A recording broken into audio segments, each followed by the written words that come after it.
Buenas noches, qué bueno que nos acompañan.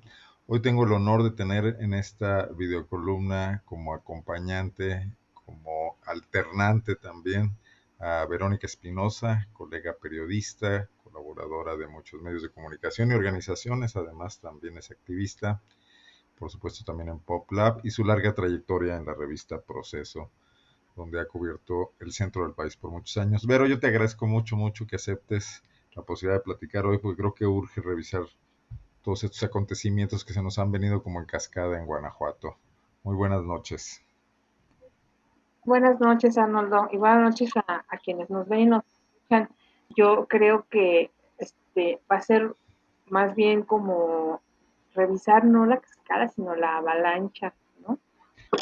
Tienes razón. Eh, yo digo que ya no se puede hablar en las cabezas periodísticas de que se ensaña la violencia y ola de crímenes en Guanajuato. Vivimos en esto hace buen rato, hace poco más de 2 años, que estamos rompiendo todos los récords. Leía yo tu texto en la revista Proceso de la semana pasada, donde, bueno, pues hacías también este comparativo con la muy mala temporada ahora producto de la pandemia.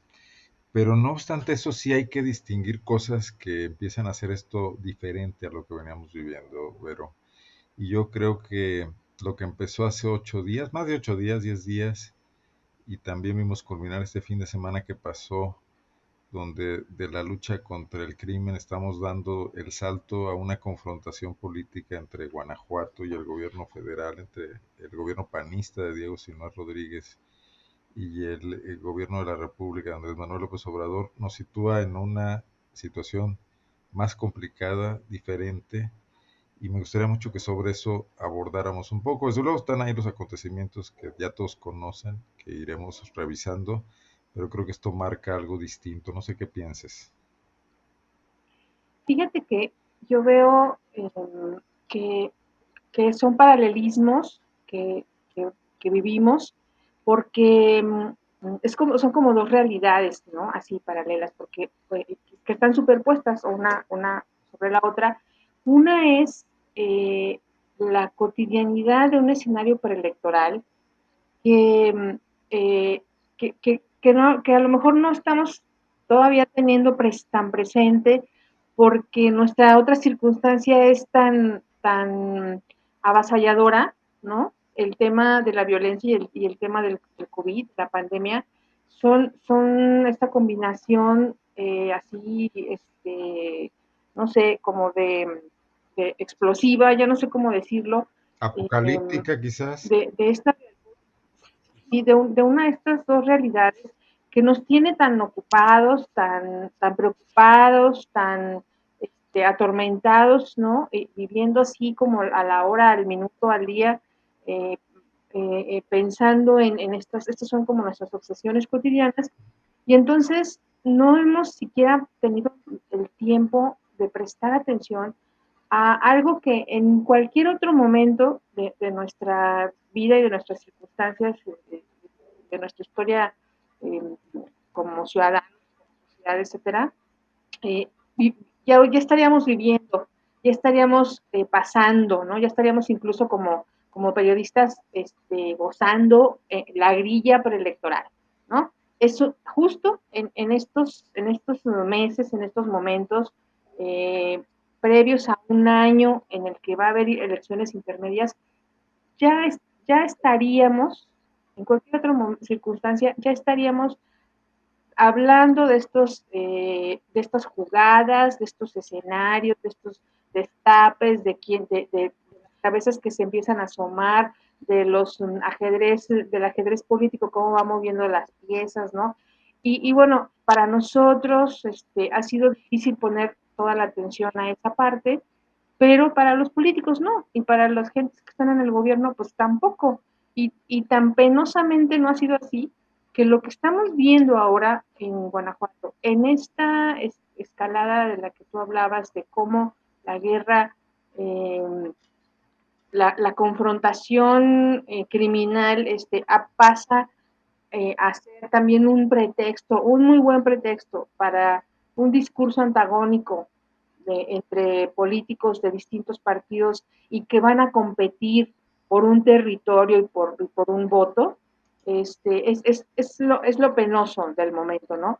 Ver cómo esta otra realidad resulta ser una perfecta carne de cañón, un perfecto pretexto para que ahora, como lo hemos visto hoy en la mañana, perdón, como lo hemos visto el lunes, como lo hemos visto el lunes en la mañana, sea el tema de enfrentamiento entre el presidente Andrés Manuel López Obrador y entre el gobernador Diego Sinué Rodríguez.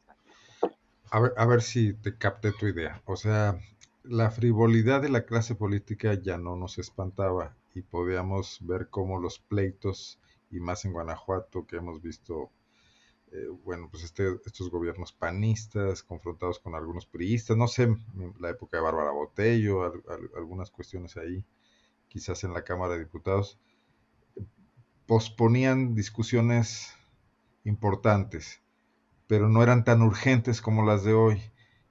Y hoy en medio de Sí, una crisis sanitaria y una crisis de violencia brutal a la que yo me resisto, creo que tú también acostumbrarnos, vemos que los políticos sí insisten en lo mismo y creo que una idea muy clara de esta nos lo da también la comparecencia de Álvaro Cabeza de Vaca de la semana pasada, donde fueron incapaces diputados de todos los partidos y el propio secretario de articular siquiera una cuestión empática con lo que la sociedad está viviendo y parecía que era en cualquier momento otro de la vida política de Guanajuato, donde las cosas estaban más o menos normales, alguien escandalizaba un poco, pero no una situación que estamos, Celaya, lo que está ocurriendo en Celaya, y no solamente por los bloqueos del fin de semana antepasado, sino la cotidianidad de esa ciudad y de esa zona de la Laja Bajío, de la ribera del río La Laja.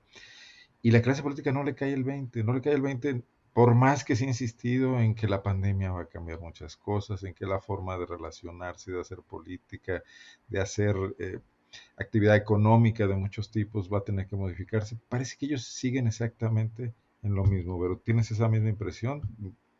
Por lo que deduzco. sí, totalmente, totalmente. Yo lo que estoy viendo es pues una calidad patética de una clase política en todos los niveles, porque bueno, la verdad es que a estas alturas de las circunstancias, pues hemos visto también las grandes fisuras y las grandes debilidades en el ejercicio de gobierno federal. O sea, no hay manera de, de avalar a nadie al 100%, ¿no? Y eso es, bueno, es una opinión particular, pero creo que está sostenida por hechos pues muy concretos, ¿no? Proyectos que se imponen eh, desde una decisión unipersonal casi, y que se convierten como en dogmas, ¿no? Para todo un sistema de gobierno. Y creo que eso ya nada más cualquiera le puede poner los nombres y los apellidos que quieran.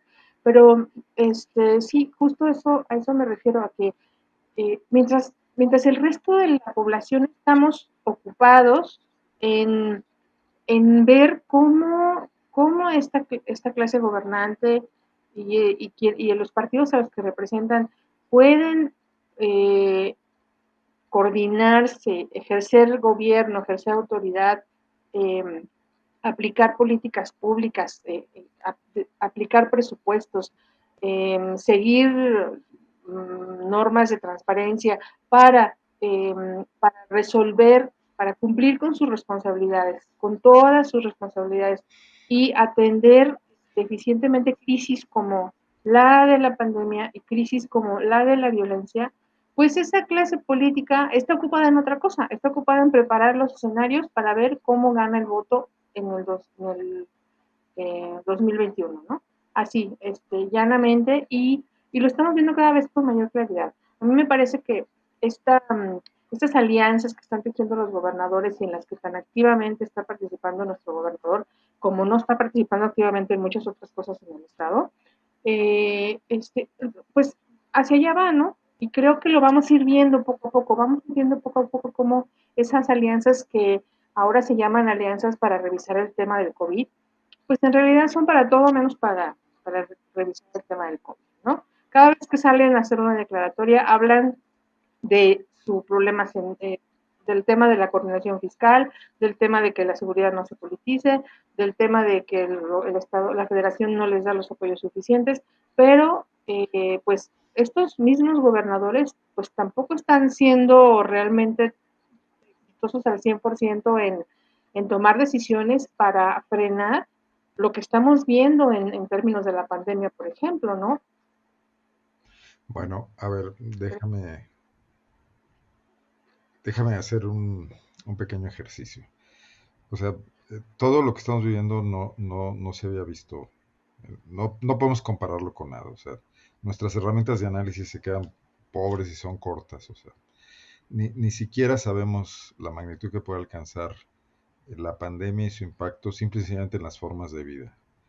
Eh, Habemos algunos muy pesimistas, hay otros que quieren ya darle la vuelta y regresar a la normalidad de antes, ¿no? Pero no sabemos. No sabemos el impacto del daño económico, no sabemos qué actividades nunca podrán ser como antes. León apostó a los congresos, a las convenciones, a las reuniones de negocios, a su Poliforum, etcétera. Eh, ya no se diga la feria de Hannover, etcétera. Puede ser que esas cosas ya no muevan la cantidad de gente y de dinero que movían en el futuro inmediato. Más el tema de la violencia, que por más que haya sido irle subiendo la temperatura lentamente, como a las ranas estas que cocen sin que sientan nunca que el agua llegó ya a un nivel de ebullición, eh, es algo que está dañando a Guanajuato. Si ves la cantidad de líneas ágatas publicadas y de tiempos de televisión y de radio durante los últimos días, y no solo nacionalmente, internacionalmente, sobre Guanajuato como un estado con violencia, pues esto tiene que provocar efectos, aun si se restableciera cierta normalidad en el tema de visitantes, en el tema de inversión, o sea, como que ahí no se está aquilatando. Pero voy a un restante escenario, porque ya me perdí si es el tercero o el cuarto. Guanajuato en muchísimos años no había tenido una confrontación con el poder federal. O sea, no la tuvo Miguel Márquez con Enrique Peña Nieto, con quien se llevó de a cuartos, realmente muy cómodos ambos, y hicieron cosas juntos, y trajeron inversiones juntos, y invirtieron para traer a Toyota, se la llevaron tranquilos. Incluso ni el episodio de Bárbara Botello en el primer trienio de Márquez logró afectar una bastante cómoda y solvente relación con el gobierno federal. Por supuesto, los dos anteriores sexenios de alcaldes, de gobernadores y presidentes de la República panistas, pues ni hablar, ¿no? O sea, fue cuando Guanajuato da el gran brinco, recibe inversiones, construye el puerto interior, construye el Poliforum, construye teatros y cosas así, carreteras, etcétera, con un gran apoyo federal, porque además estaba el bono petrolero. Y antes, Fox con todo y todo se la llevó tranquila con Cedillo. Cedillo estaba muy ocupado en otras cosas y no era un hombre partidista. Y también que Medina con Salinas pues era como su ahijado.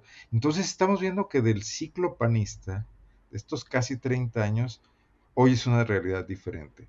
Y nos toca quizás con el gobernador, por decirlo amablemente, con menos experiencia y con menos habilidades políticas, o no sé, capacidad de decisión por una trayectoria personal, ¿no? Que dan los años y las experiencias.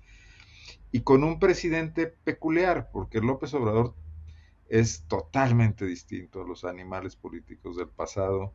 Es vengativo, es rencoroso, por más que dice, habla del perdón. Yo lo he escuchado cómo se sigue refiriendo al fraude del 2006, cómo no perdona a Calderón. Y yo creo que aquí ir constantemente a buscarlo y a reñirle cuestiones va a traer consecuencias. Digo, ni siquiera me pongo ahorita del lado de nadie, es un hecho objetivo, ¿no? Una confrontación que si tomamos en cuenta todo lo que dije antes, situación sanitaria delicada, situación económica y situación de seguridad en crisis total, pues esto no pinta nada bien, pero no sé, planteé como un escenario para que tú te dejo la pelota para que metas el gol, ¿no? Bueno, si te acuerdas, sí hubo un momento de Márquez cuando detona el tema del huachicol, ¿no? Cuando obviamente, pues en esos repartos de culpas que también es siempre muy fácil de hacer para los gobernantes, que ahorita justo es lo que está pasando, es como el ejercicio que está viendo en esa cancha entre la Federación y el Estado, pues Márquez reclamaba a Pemex, particularmente a Pemex, ¿no? porque no participaba, no venía, fíjate cómo son las cosas. Le reclamaban al director de Pemex que no venía a las reuniones de Guanajuato para ver el tema de la seguridad, ¿no? Sí, Y decían que sin la presencia de Pemex, pues no podían tomarse decisiones, y que enviaban gente que no tenía capacidad de tomar decisiones, y que pues así no funcionaba la cosa, ¿no? Y bueno, ahora pues los papeles, irónicamente se invierten, y ahora pues el reclamo es que el reclamo de la federación ha sido que el gobernador no había estado participando activamente en estas reuniones de seguridad, con el gobierno federal, ¿no? Eh, pero bueno, ese fue un momento. Yo sí creo que tampoco fue algo tan fuerte, no fue un nivel de confrontación tan fuerte, pero pues porque ahí Peña pasó, nunca ¿no? contestó, ¿no? Peña nunca se metió a ese ring. Sí, bueno, sí, pues es que Peña no se metía en ningún ring, ¿no? Claro. Sí. Es- sí, así es, ¿no? Digo, no, yo creo que digo, él no era capaz ni de hacer round de sombra, pues, para acabar pronto. Y por ejemplo, ahorita, para el observador, que sí es cierto, me parece que es un hombre que tiene como esas obsesiones de rencores que, que tampoco ha superado, y que a nosotros nos toca pagar esas cosas. Pues tampoco le resulta muy fácil olvidar, por ejemplo, los agravios de Calderón, o Calderón, porque pues, Calderón todo el tiempo está en en su deporte favorito actual, que es tuitear, pues, sí, sus puntos de vista, con algunas decisiones de gobierno, ¿no? Pero No, es una manera de mantenerse yo vigente de creo, Calderón, incluso, ¿no? pues, sí, podría decirse que sí. Creo que hemos visto que en una red social como el Twitter, los amores y los odios se despiertan y se mueren así con la misma intensidad y con la misma rapidez que un hashtag, ¿no? Pero pues ahorita sí, efectivamente las circunstancias son distintas, porque además los proyectos políticos pues sí son muy diferentes, ¿no? Y digo, no hay cosa más cercana que el PAN y el PRI, y creo que lo hemos visto muchísimo más claramente en los últimos años, porque pues han compartido y han coincidido no solo en los aprendizajes que el PAN ha hecho del priismo, ¿no?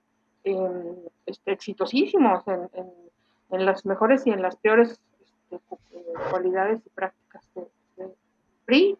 Eh, y bueno, pues con Morena como muy a la distancia, y con López Obrador marcando todavía más esa distancia de manera muy abismal, pues sí, era muy difícil que llegaran a mantener pues esa tersa relación que, que tuvieron al principio. ¿Te acuerdas? Hubo una reunión cuando fueron electos, tanto López Obrador como Diego, Una luna de y bueno, salieron muy, muy contentos, muy en plan de alianzas, y todavía en los primeros meses de gobierno, pues, hablaron sobre esa alianza y ese apoyo mutuo, pero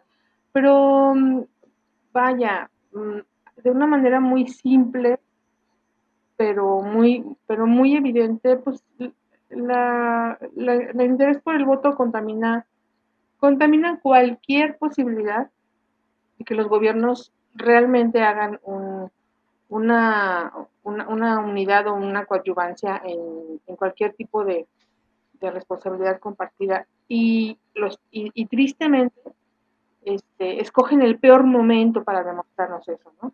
Es así, para terminar. Están escogiendo el peor momento y el peor pretexto para demostrarnos cómo el interés por el hueso, pues está por encima de cualquier gravedad nacional, mundial y local, ¿no? Yo creo que López Obrador tiene intenciones, o tenía, o siempre las tuvo, de pelear en Guanajuato con más fuerza la elección del 21 y está prohijando candidaturas y quizás está preparando cuestiones, como en muchas otras partes del país, pero aquí con cierta particularidad. No me parece gratuito que Ricardo Sheffield aparezca todos los lunes en la mañanera, por ejemplo, ¿no? Independientemente de todo. Sin embargo, creo que ahorita el tema también puede ser otro, que es el motivo del agravio esta vez, que es la cuestión criminal, un cártel que además es un cártel guachicolero, cuando sabemos que una de las obsesiones de López Obrador es rescatar Pemex a como de lugar. O sea, es un cártel que con complicidades internas, como se puede deducir de muchos de los discursos sobre lo que era el saqueo en Pemex el sexenio pasado, pero que aquí tuvo un gran éxito en su empresa criminal y que debilitó fundamentalmente a la refinería de Pemex, que está en la ruina además por lo demás, ¿no?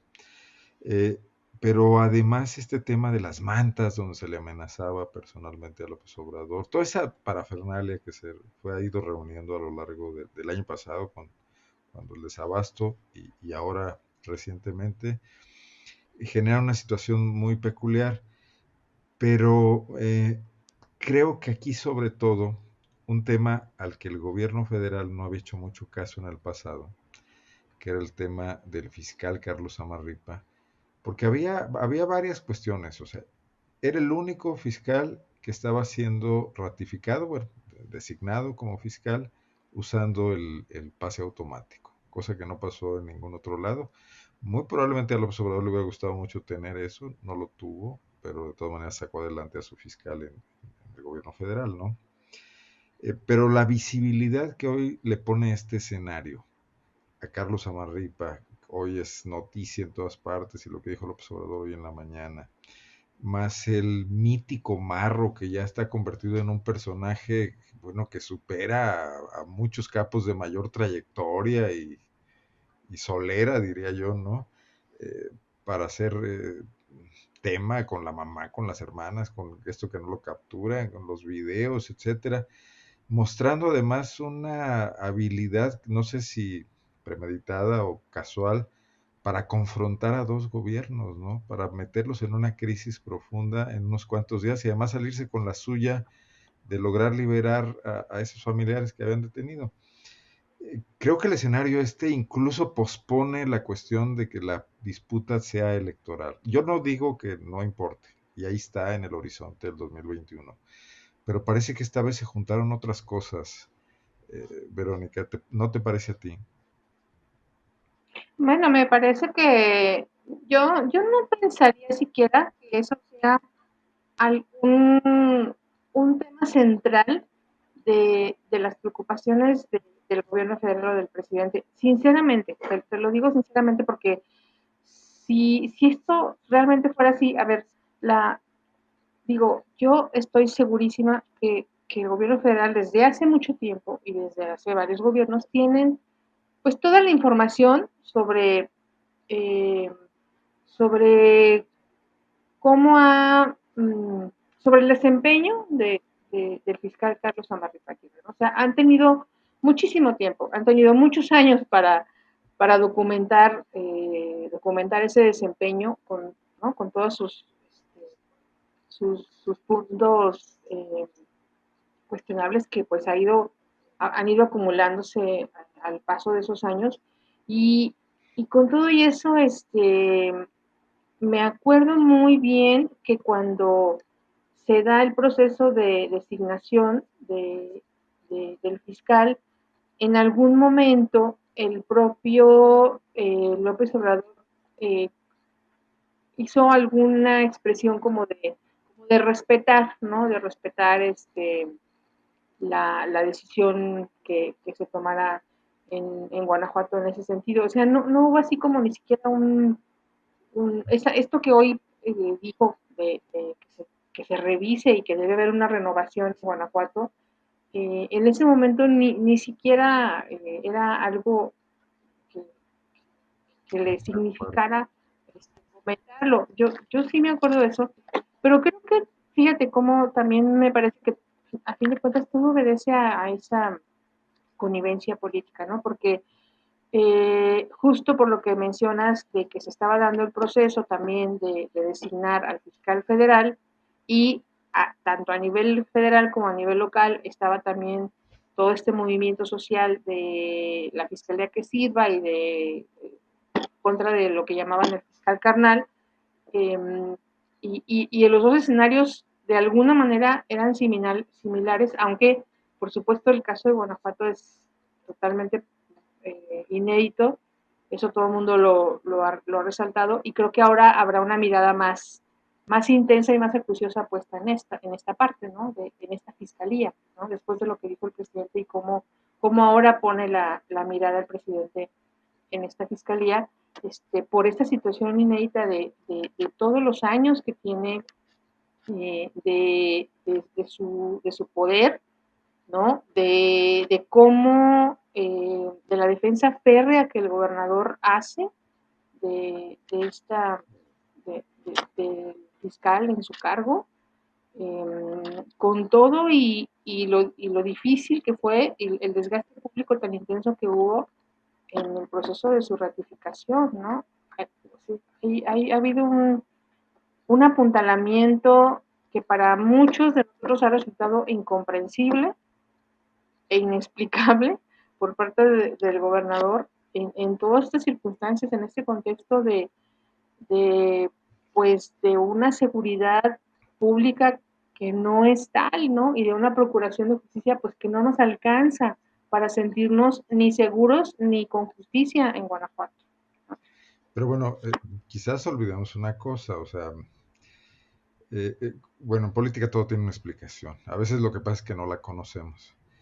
Pero hay personajes que se vuelven imprescindibles para un esquema de funcionamiento de un grupo político, de una clase política, ¿no? Y ahí tenemos ejemplos en la historia muchos. Y bueno, ni quisiera mencionarlos porque no quisiera comparar, creo que no es el caso.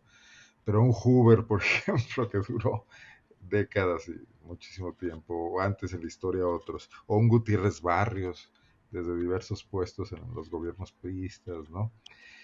Yo creo que Carlos Amarripa ya tiene una fuerza política propia, que incluso no depende, por supuesto, del Congreso, ¿no? Que ahí solamente han obedecido instrucciones, pero que el propio gobernador, incluso si hubiese tenido otra idea y alguien le hubiera dado la lectura de que su fortalecimiento político pasaría por poner a un fiscal de su propia manufactura, lo hubiera tenido muy complicada para hacerla. Creo que ni siquiera se lo planteó. Carlos Amaripa se ha convertido en una pieza fundamental para el sostenimiento del poder de un PAN que cada vez tiene menos ascendiente social.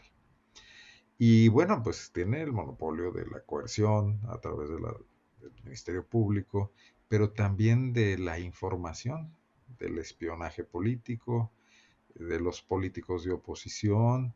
Tiene, por ejemplo, el gran poder que da el administrar las investigaciones que pesan sobre muchos políticos. Yo recuerdo Gerardo Sánchez y Rigoberto Villagómez del PRI que tenían acusaciones por fraudes en un programa de vivienda, etcétera. Todas pasaban por la fiscalía y podían ser administradas. Y ahora con políticos vinculados al crimen organizado, bueno, pues tenemos muchos casos, algunos quizás presionados o coercionados por el crimen organizado en los municipios. La información la tiene Carlos Amarripa. La criminalización de la vida pública de Guanajuato hace que la Procuraduría o la Fiscalía hoy se convierta en un actor político central. Y yo creo que ese es parte del esquema que desde el gobierno federal se puede estar viendo como que si atacan a esa pieza del ajedrez local puede debilitarse toda la estructura.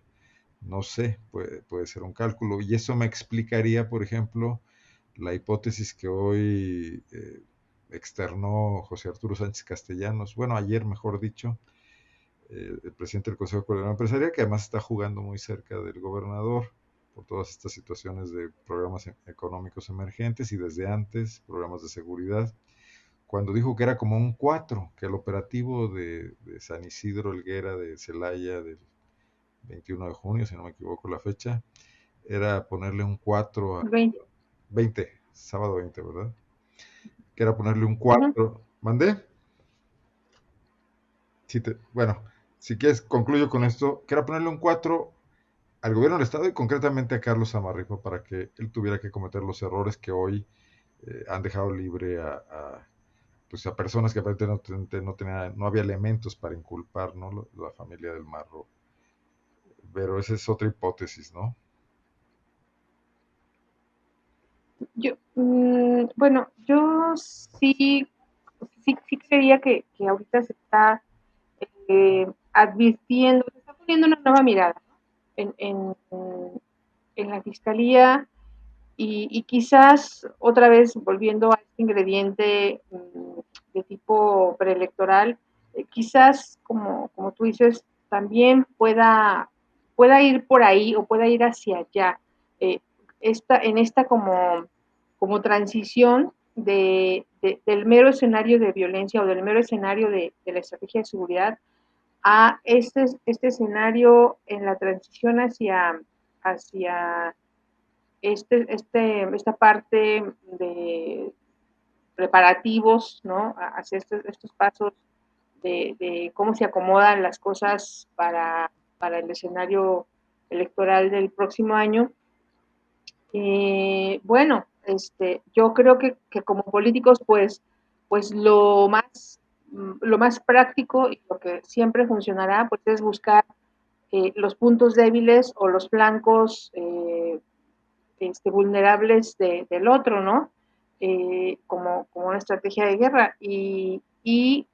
Creo que en lo público y en lo privado, pues en Guanajuato, en el gobierno de Diego Sinoé, en lo que va del gobierno de Diego Sinoé, desde que Diego Sinoé es candidato y gobernador electo y toma la decisión, para muchos inesperada, de mantener en sus cargos al secretario de Seguridad Pública, a la cabeza de vaca, y al entonces procurador Carlos Amarripa, pues creo que desde ese momento eh,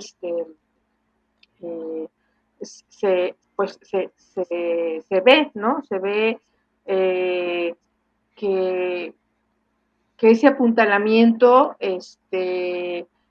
iba a generar o generó un espacio de cuestionamiento y ha significado el flanco más criticado y el flanco más conflictivo eh, y el que más dolores de cabeza le ha causado al gobernador. Pero que está dispuesto a soportarlos y a sobrellevarlos. Un poco ya en la ruta de concluir, ¿cómo ves la deriva de todo esto? O sea, la complicación política de lo que ya era un problema en sí mismo y que de por sí era complejo, que era solucionar la violencia extrema a que Guanajuato está sometido por una confrontación de grupos armados, poderosos, criminales y despiadados además. Y bueno, los problemas que se acumulan en el camino, como pueden ser el nada sencillo de la pandemia, que vemos que en Guanajuato, salvo estos baches de los fines de semana, ha tenido crecimientos muy fuertes en el último mes, ¿no? En junio. Eh, ¿Para dónde, Vero, para dónde crees que pueda ir un gobierno como el de Sinue confrontado con esto en una confrontación con el gobierno de Andrés Manuel López Obrador? ¿Qué esperas en los próximos meses? Híjole, yo creo que espero mucha incertidumbre porque creo que lo que hemos visto, cómo han ido como presentándose los escenarios, cómo han ido agravándose situaciones, que por ejemplo, eh, pensaría que hace 3 meses, cuando se presentaba el escenario de la contingencia y bueno, el gobierno, los gobiernos salían con mucha decisión, con mucha tranquilidad, con mucha mesura a hablar como de ya, ¿no? Tenemos los protocolos, tenemos todo perfectamente previsto, tenemos las proyecciones medidas. Eh, lo que hemos visto es que nos ha rebasado a todos, ¿no? Nos ha rebasado como sociedad, nos ha rebasado como ciudadanía, nos ha rebasado como autoridades, ha rebasado las visiones de los gobiernos, ¿no? E incluso de los especialistas, ¿no? O sea, cuando los especialistas mismos nos dicen en el tema de la pandemia que, que todos los días, ¿no? Hay descubrimientos y hay modificaciones y que las expectativas de las curvas están rebasándose ahorita mismo en Latinoamérica, México y Latinoamérica, o en todo el continente americano, pues es eso mismo, ese mismo escenario de sorpresa, creo que lo tendríamos que seguir esperando en lo sucesivo, ¿no? Y el tema de la violencia ha pasado exactamente lo mismo, Arnoldo. Si te acuerdas, hemos hablado desde hace mucho tiempo de esto se pone peor, creemos que ya no va a pasar algo peor, ¿no? Y al mismo tiempo creemos que todo es posible y todo ha sido posible, todo ha sido posible. Es increíble que veamos cómo, no sé, o sea, pasa lo del operativo, hay 31 personas detenidas, el operativo del 20, 31 personas detenidas, todo un proceso en el que intervienen distintos niveles de autoridad, intervienen órdenes judiciales, intervienen corporaciones de todos los niveles y al día de hoy el resultado es nada, ¿no? El resultado es esas 31 personas libres y no solamente eso, sino un saldo violento como el que se está expresando hoy en estas revelaciones que hoy se conocen, ¿no? De cómo uno de los abogados defensores de los familiares del Maro, pues fue asesinado aparentemente, presuntamente, con participación de elementos de una corporación de policía de un municipio y también, bueno, este, presuntamente con un acto de represalia contra estos policías, así, llana y simplemente en unas cuantas horas entre el domingo y el lunes. Creo que mientras estamos viendo esto, hoy estamos todos pensando en que las cosas se van a poner peor, ¿no? Y también algo que siempre ha pasado, eso sí es como científicamente comprobado, los procesos electorales y el tono electoral que desde los gobiernos, los funcionarios y sobre todo los funcionarios que ambicionan ser reelegidos, ser reelectos en este próximo proceso, se pone peor, ¿no? Contamina, siempre contamina todos los temas. Contamina los programas sociales, contamina la obra pública, en periodos normales, en la vida, en lo que era la normalidad anterior. Contaminaba el tema de la obra, contaminaba el desempeño de los funcionarios, contaminaba este, la relación con las organizaciones sociales, contaminaba el ejercicio de los presupuestos, todo, ¿no? Entonces, ahora está tocando también el tema de la violencia, el tema de la pandemia y francamente, pues lo está tocando, pues no para mal, sino para peor. Bueno, y esto va a traer consecuencias en las estructuras institucionales, indudablemente. Yo creo que ya las tiene, pero van a agudizarse. Por ejemplo, vemos cómo el gobierno panista, y esto incluye al Congreso dominado por el PAN, incluye a los empresarios que han estado muy cercanos al PAN, se han alineado todos detrás del fiscal para respaldarlo en lo que ellos consideran un embate del gobierno federal. Va a haber una próxima comparecencia de Samarripa que probablemente se va a convertir en un foro para que exponga sus argumentos, sus razones o sus justificaciones. Y entonces vemos que contra toda regla de la política clásica como la conocíamos, el gobernador, el personaje más importante de un sistema político, está empeñando todo su capital en defender a un funcionario que hasta ahora precisamente no ha sido el que le ha dado los mejores resultados, ni los mejores éxitos, ni le ha hecho colgarse medallas. Y bueno, pues nos encamina al Estado completo, porque a fin de cuentas ellos nos representan, ellos nos gobiernan, ellos manejan las instituciones de las que todos formamos parte o recibimos servicios etcétera, ¿no? El gobierno que tenemos, lo van a empeñar en esta lucha que me parece muy, muy delicada. Entramos a un terreno desconocido, pero ahora sí, como gobierno estatal dentro de un sistema presidencialista. Yo lo único que recuerdo parecido a esto son los amagos de Vicente Fox, que nunca se concretaron en realidad, de ir en rebelión contra el sistema priista, que se quedaron en exabruptos de campaña, pero como gobernador ya nunca los concretó.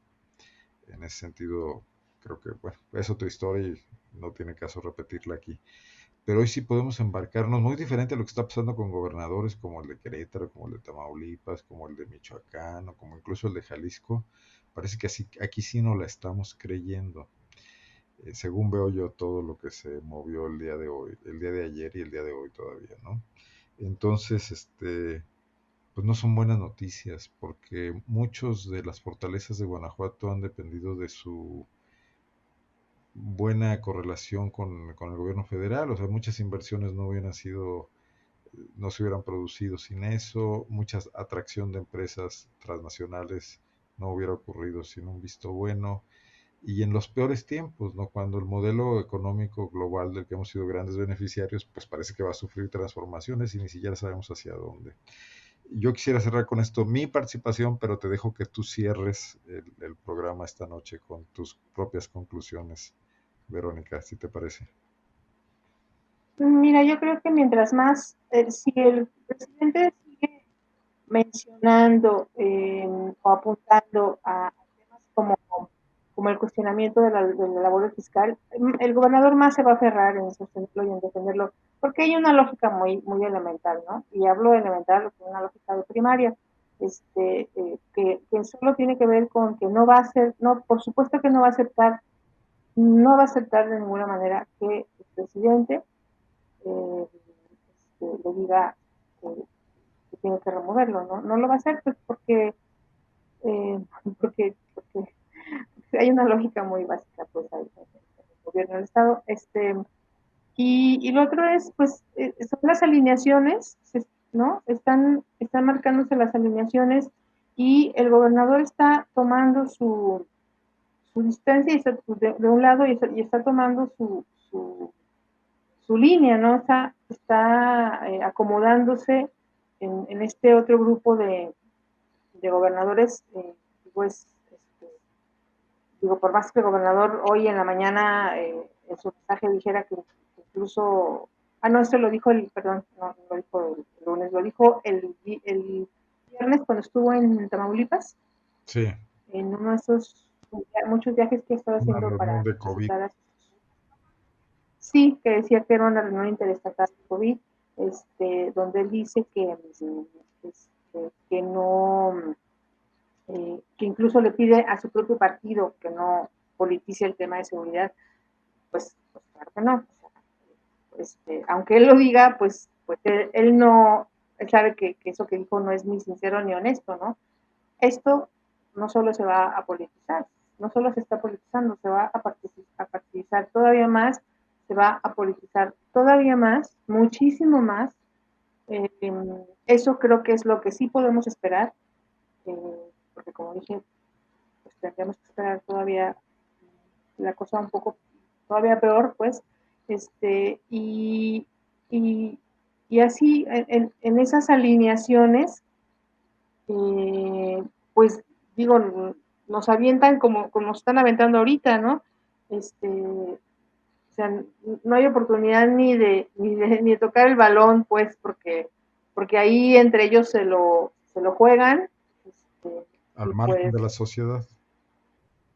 pues completamente al margen, a veces también por una incapacidad de reacción del ciudadano como ciudadano y como elector y como participante u observador en un proceso electoral, ¿no? Pero pues porque